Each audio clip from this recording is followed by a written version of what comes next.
Assalamu alaikum wa rahmatullahi wa barakatuh, ya al-mu'minun. Alors bienvenue à tous et à tous. Donc dans cette vidéo, Inch'Allah, on va parler des efforts et de la lutte et du combat. Alors, dans quoi doivent être orientés notre combat, nos efforts et notre lutte? Alors, la réponse, elle est bien évidemment connue, alhamdulillah, c'est bien évidemment fi sabilillah azza wa jal, dans le sentier d'Allah azza wa jal, pour s'approcher d'Allah azza wa jal, subhanahu wa ta'ala.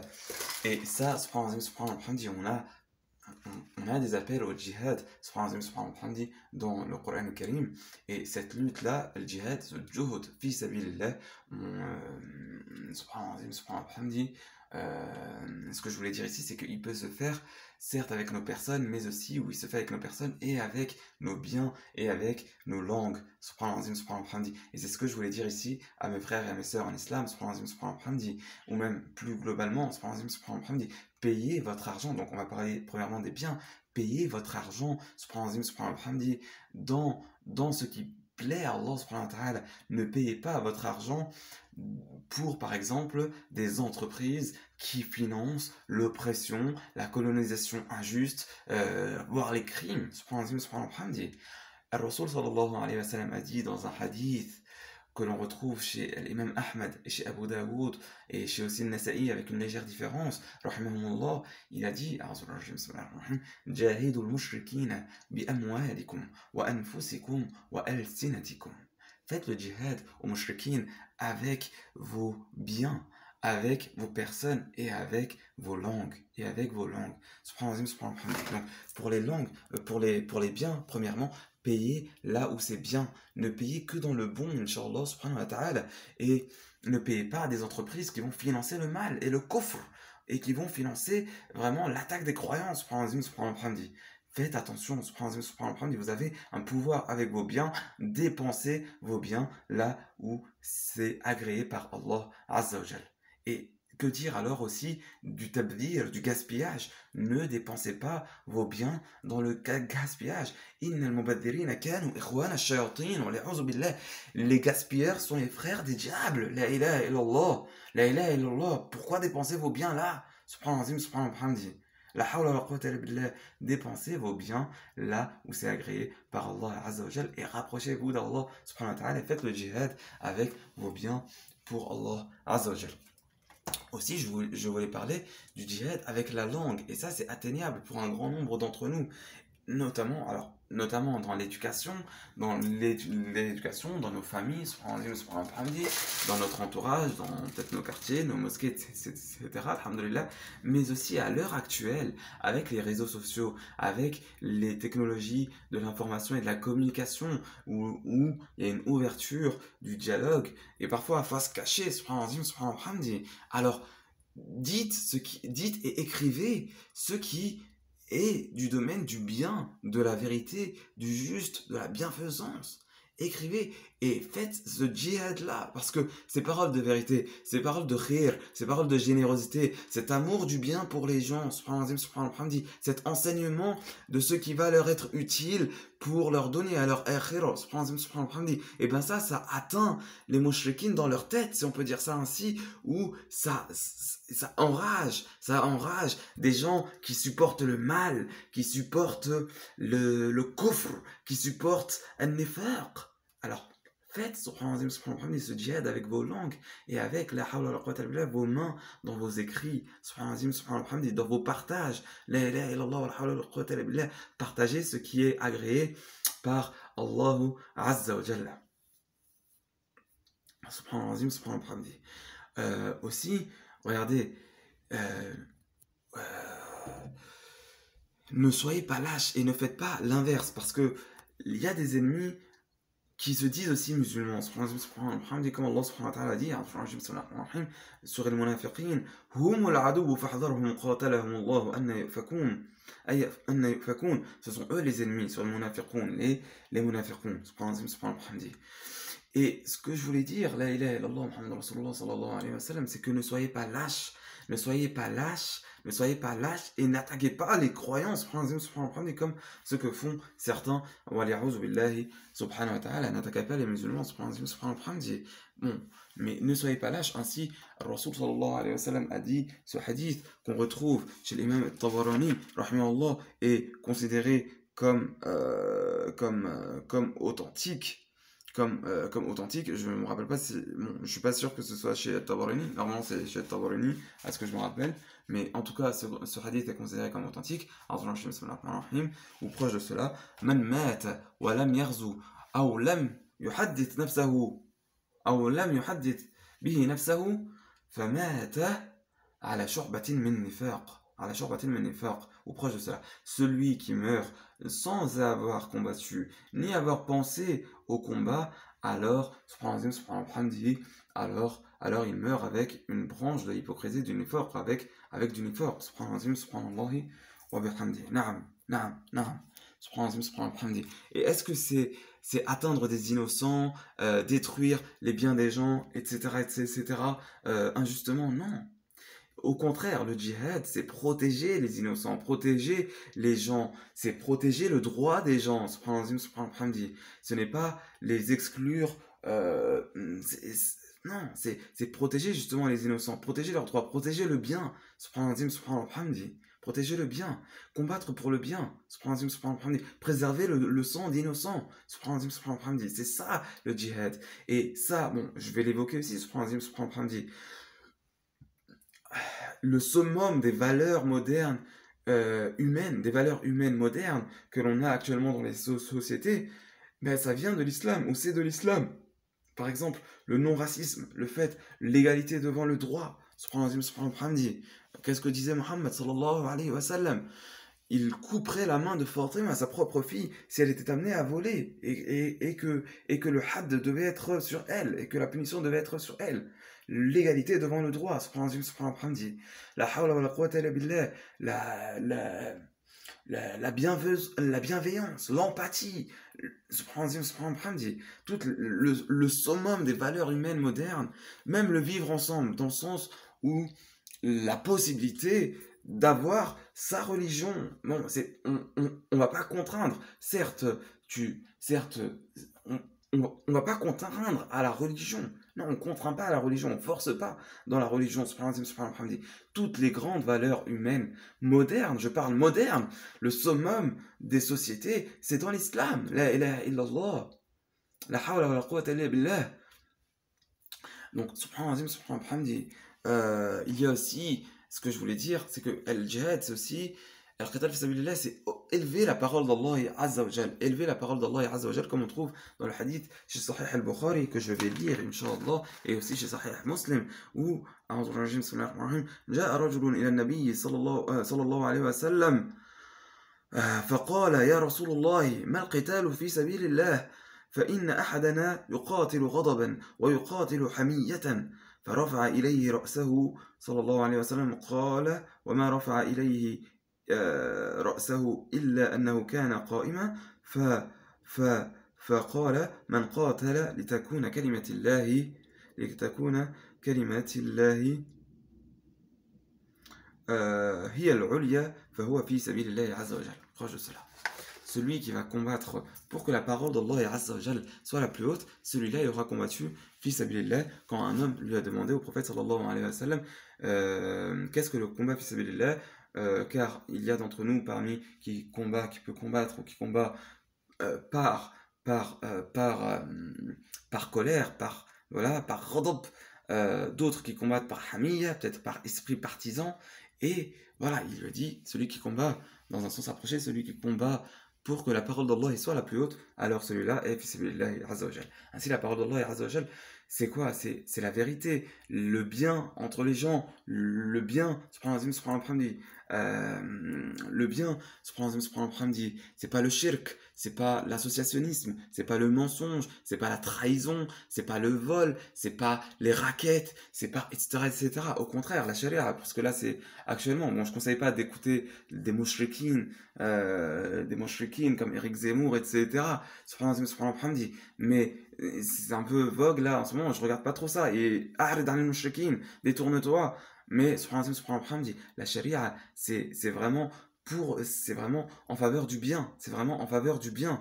C'est vraiment en faveur du bien. Et bon, je pourrais faire aussi une autre vidéo parce que il y a une compréhension de la sharia, certes, il y a certaines peines qui sont dites dans certaines conditions bien définies, alhamdulillah, euh, mais il y a aussi une part de ta'zir. Ce qu'on appelle le ta'zir, c'est le juge qui va juger selon la gravité des cas, parce que tout n'est pas évoqué dans les peines. Par exemple, bon, voilà, ça on pourrait évoquer ça dans une autre vidéo, ou faisons-le maintenant, bismillah, même si je suis pas sûr que j'ai de l'espace, mais bismillah, dans le téléphone, bismillah, il y a ce qu'on appelle le ta'zir. Donc, dans l'islam, dans la sharia, donc c'est la loi islamique, certes la loi islamique, et au-dessus, subhanallah, dit, comme le disait, subhanallah, dit, un évêque, je pense, sur une chaîne télévisée, la conscience, ok pour le vivre ensemble, etc., etc., une bonne citoyenneté, un apport profitable à la société, alhamdulillah, alhamdulillah, oui. Mais la conscience, la conscience, la conscience, la conscience, la conscience, la conscience pour guider, la conscience pour éclairer, la conscience pour guider, oui, la conscience. Subhanallah, subhanallah, alhamdulillah. Dans la loi islamique, il y a plusieurs choses. Il y a al-hudud, il y a al-qasas, il y a al-ta'zir. Al-qasas, la loi du talion. La loi du talion, pure justice, voilà, il y a ça. Tu fais ça, on te fait ça. Par exemple, bon, je ne maîtrise pas le sujet, mais par exemple, voilà, tu as blessé quelqu'un, on te blesse. Tu as blessé quelqu'un à la main, on te blesse. Loi du talion, la personne dit, voilà, je veux qu'elle soit blessée comme il m'a blessé. Tac. Là, pure justice. Inch'Allah, regardez des détails sur cela, d'accord, parce que je ne maîtrise pas le sujet. Il y a aussi al-hudud. Al-hudud, ce sont les peines. Les peines, ça, c'est limité dans dans un certain nombre de cas. On a les peines qui sont. Mais sinon, qu'est-ce que faisaient les gouvernants, le Khulafa al-Rashidin, ce qui est rapporté, c'est qu'il y avait le ta'zir. Le ta'zir, c'était que c'était eux qui décidaient, selon la gravité des situations, ce qu'il incombait de faire comme punition aux gens. Les hudud, on les a dans 7 cas peut-être à peu près. On l'a, alors déjà en plus, ils atteignent les musulmans principalement. Le non-musulman, par exemple, le musulman qui boit de l'alcool, on le voit boire de l'alcool, ou le sang, etc. Alors il a une peine de, alors soit de 40 coups de fouet, soit de 80 coups de fouet. Alors, on se prend un train. Et le ta'zir, c'est quoi? C'est ta'dib. Bon, même ça ici, bon, là on parle de hudud, ça va le rappeler le châtiment de l'akhira, et c'est pas, on va pas le maudire ou l'insulter, non. On te rappelle, c'est pas bien ce que tu as fait. C'est pas bien ce que tu as fait. Et on est une communauté, on s'enjoint à la vérité, on s'enjoint à la persévérance. Là, voilà, donc c'est ça. Ensuite, il y a la fornication, mais le non-musulman, juste pour à propos de l'alcool, le non-musulman qui boit de l'alcool, on ne le touche pas pour une grande partie des gens de science. C'est son affaire, c'est auprès d'Allah et Azza wa Jal. C'est auprès d'Allah et Azza wa Jal. C'est Allah subhanahu wa ta'ala qui va faire de lui ce qu'il veut. C'est Allah subhanahu wa ta'ala qui va faire de lui ce qu'il veut. D'accord? Ensuite, on a la fornication, l'adultère. Bon, la fornication, c'est quoi? Bon, pour celui ou celle qui n'a jamais été marié, qui n'ont jamais été mariés, c'est 100 coups de feu. 100 coups de fouet,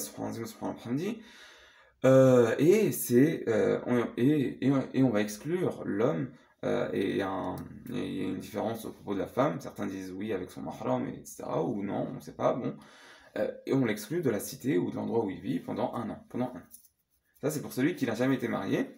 Pour la personne qui a déjà été mariée ou qui est mariée, homme et femme, c'est la lapidation à mort. Ensuite, il y a aussi Hadd al-Haraba. Et Hadd al-Haraba, ça c'est pour les gens qui raquettent. Pour les gens qui raquettent, les coupeurs de chemin. Là aussi, il y a des châtiments, etc. Bref, bon, pas bref, hein, mais c'est très intéressant. Il y a aussi quoi? Il y a aussi le vol, bien évidemment, le vol. Et ça aussi, il faut qu'il atteigne un certain montant, il faut qu'il atteigne un certain montant, c'est environ 55 euros, 50 euros. Quand il vole plus de 50 euros dans un endroit caché et qu'il vole ça, là, là, il y a coupage de main, mais quand, par exemple, et là on va arriver bon, avec certaines conditions pour le coupage de main, quand on va arriver au, à des choses, par exemple, quelqu'un vole 25 euros. Est-ce qu'on lui coupe la main? Ben non, et parce qu'il n'a pas atteint le nisab, il n'a pas atteint le seuil à partir duquel il y a cette sanction-là. Alors qu'est-ce qu'on fait? Alors le juge va faire le ta'zir, ça vient aussi de ta'dib, c'est pour encourager, c'est pour préserver cet homme-là, hein. C'est pour préserver cet homme-là ou cette femme-là, l'encourager. Le juge va donner une sanction qui va juger, équitable et bonne dans cette situation-là. Et il y a beaucoup de cas, parce que les cas où, par exemple, il y a la fornication avec 4 témoins, etc., c'est pas, c'est pas, est-ce qu'on peut dire que c'est pas fréquent? Est-ce qu'on peut dire que c'est pas fréquent? Parce que parce qu'il y a aussi, ah oui, il y a aussi la sanction, par exemple, de l'accusation de la fornication, qui, si tu accuses, alors que tu n'as pas 4 témoins, sauf si c'est ton épouse ou si c'est ton époux, et que tu n'as pas 4 témoins à tort, on te fouette, la ilaha illallah, parce que c'est une grave accusation. Mais par contre, on peut, par exemple, trouver, je sais pas, je sais pas, un homme, par exemple, il a embrassé une femme. Voilà, une femme qui lui est illicite, astaghfirullah al-azim, où il l'a, voilà, mais ils n'ont pas eu un rapport sexuel, où il n'y avait pas, etc., etc. Là, le juge, il va punir de façon à les éduquer, encore une fois. Il ne faut pas les insulter dans le sens où, enfin, ça c'est dans le had, mais dans le sens où, voilà, il y a des sanctions, et il y a la majeure partie de ces situations, si on peut dire ça ainsi, ce sont des situations qui ne sont pas dans là où enfin, il y a une grande partie de ces situations, où il y a un grand nombre de situations qui ne sont pas dans là où il y a des hudud, là où il y a des peines prescrites connues. Donc le juge va juger équitablement. Il y a de la prison qui peut être faite, il y a des coups de fouet, il y a juste comment dire, un rappel, ce qu'ils appellent dans le droit français un rappel à la loi ou un rappel, etc., etc. Et là, c'est très intéressant pour les Zemmour, etc., ou pour les musulmans qui ont entendu. C'est que, il y a cette part de jauge, il y a ce jugement, il y a cette part de jauge. C'est pas complètement. Bon, il y en a qui disent, voilà, c'est la loi d'Allah. Et ça, on peut tomber dans ça. C'est la loi d'Allah et rien d'autre. Oui, c'est la loi d'Allah. C'est la loi d'Allah qui doit primer. Mais dans la loi d'Allah, tu dois empêcher le mal. Tu dois empêcher le mal. Et parfois, voilà, il y a ce ta'zir-là. Il y a ce ta'zir-là, c'est-à-dire que le juge musulman va dire, voilà, là, toi, tu mérites ça, ça et ça. Vous voyez? Donc, il y a aussi l'humain l'humain musulman, l'humain croyant, attention, qui va empêcher le monde connu chez Allah subhanahu wa ta'ala, ce qui est mal connu, ce qui est mal et qui est connu comme tel chez Allah subhanahu wa ta'ala, et qui va punir pour éduquer, pour encourager, pour secourir, pour supporter en vérité la personne qui a fait ça, et aussi comme avertissement pour les gens. C'est un maintien de la morale de la société. Et ça, toutes les sociétés en ont besoin. Cet appel de l'éthique, là. Bon, voilà. Donc là, voilà. Donc là, si je veux dire un peu ce que j'ai dit dans cette vidéo, j'ai parlé premièrement d'efforts pour les frères et sœurs, musulmans, et même pour tout être humain digne. Fais des efforts pour le bien, fais des efforts pour ce qui est juste, fais des efforts pour le bien, sois généreux, et voilà, dépense ton argent dans ce qui est bon. Ne dépense pas ton argent dans ce qui est mal. Et surtout, ne dépense pas ton argent pour financer ceux qui vont oppresser et coloniser injustement et faire des crimes. Non. D'accord? Et aussi avec ta langue à l'heure des réseaux sociaux, à l'heure du développement des technologies de l'information et de la communication, dis des paroles qui sont bonnes, des paroles agréées par Allah subhanahu wa ta'ala, qui vont certes énerver, enrager des mouchekines et des gens qui veulent le mal, mais attaque-les même avec ça, il n'y a pas de problème. Dis la vérité, dis le bien, mourrez avec votre rage. La ilaha illallah. On va pas faire le mal, on va pas faire le bien On va pas faire le mal, astaghfirullah, on va pas faire le mal pour, pour vos yeux, la ilaha illallah. Même si, bon, il y a ce qu'on appelle le taqiyya, ça aussi c'est un sujet qui est très important, le taqiyya. Le taqiyya, c'est-à-dire, tu as pas, on n'est pas, si tu crains une personne, tu lui dis pas toute la vérité. Ou tu peux mentir parfois, si tu crains qu'elle va t'oppresser, etc., etc. Tu peux mentir, mais ton cœur est est serein avec la foi. Mais ça, c'est des cas pas particuliers. Il va te tuer, par exemple. Voilà, d'accord. Ou dans la guerre, subhanallah, d'accord. La ilaha illallah, Muhammad Rasulullah, sallallahu alayhi wa sallam. Donc, voilà. Donc, faites le djihad avec vos biens, avec vos langues, avec vos personnes, alhamdulillah. Encouragez le bien, faites le bien, subhanallah. Ensuite, on a parlé de la sharia, de l'importance de la sharia, et et on a parlé aussi, de ta'zir, c'est-à-dire quand on va laisser aux juges musulmans, aux juges croyants, jauger et voir ce qui est adapté à certaines situations, et il va donner les, les punitions qui conviennent, etc., etc. D'accord? Donc c'est très intéressant. Il faut qu'Allah subhanahu wa ta'ala nous donne le khir. On demande à Allah subhanahu wa ta'ala le bonheur pour nos frères fil Hind, au Fessin et partout, et qu'Allah subhanahu wa ta'ala guide les musulmans, et il nous guide et nous pardonne. Allahumma salli wa sallam wa barik ala Muhammadin wa ala ali Muhammad kama sallayta wa sallamta ala Ibrahim wa ala ali Ibrahim wa barik Allahumma ala Muhammadin wa ala ali Muhammad kama barakta ala Ibrahim wa ala ali Ibrahim fil alamin innaka hamidun majid. Allahumma اهدنا فيمن هديت وعافنا فيمن عافيت وتولنا فيمن توليت وبارك لنا فيما أعطيت. اللهم ربنا آتنا في الدنيا حسنة وفي الآخرة حسنة وقنا عذاب النار. اللهم ارزقنا الفردوس الأعلى. اللهم ارزقنا الفردوس الأعلى. اللهم ارزقنا الفردوس الأعلى. اللهم لا إله إلا أنت سبحانك نستغفرك ونتوب إليك نستغفرك ونتوب إليك نستغفرك ونتوب إليك. اللهم صل وسلم وبارك على محمد وعلى آله وصحبه والسلام عليكم ورحمة الله وبركاته أيها المؤمنون et ciao à tous.